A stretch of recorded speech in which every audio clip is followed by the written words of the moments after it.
Presented by PY Films.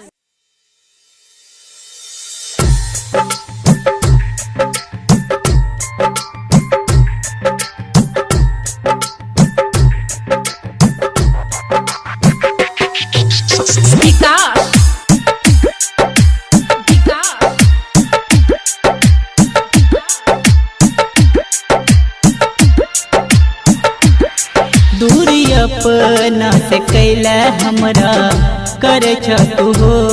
दूरी अपना से कैला हमरा कर तू हो। काहे तेना कसैया बाबा बन गईला हो।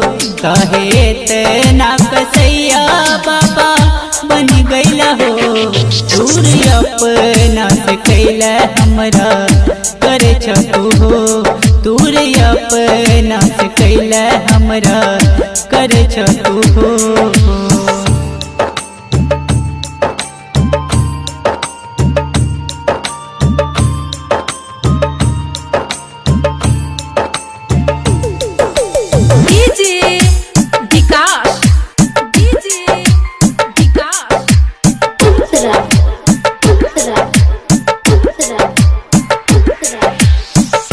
कलियो कसूर कवन फेर नजरिया। काहे हमरा भेजै छ तू पिया के नगरिया। काहे हमरा भेजै छ तू पिया के नगरिया। कलियो कसूर कवन फेर नजरिया। काहे हमरा भेजै छ तू पिया के नगरिया। काहे हमरा भेजै छ तू पिया के नगरिया। काहे तेना कसैया पापा बन गईला हो। काहे तेना कसैया पापा बन गईला हो। दूरे अपना से कैला हमरा कर तू हो। दूरे अपना से कैला हमरा कर तू हो। काहे तेना कसैया बाबा बन गईला हो। काहे तेना कसैया पापा बन गईला हो।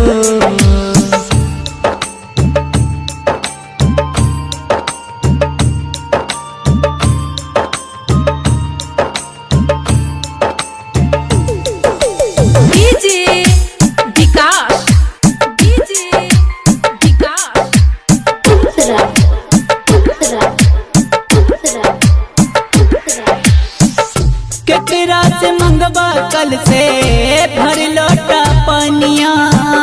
राइटर चेतन दीपक लिखले कहानियाँ। राइटर चेतन दीपक लिखले कहानियाँ।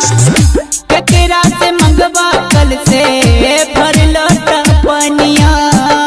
राइटर चेतन दीपक लिखले कहानियाँ।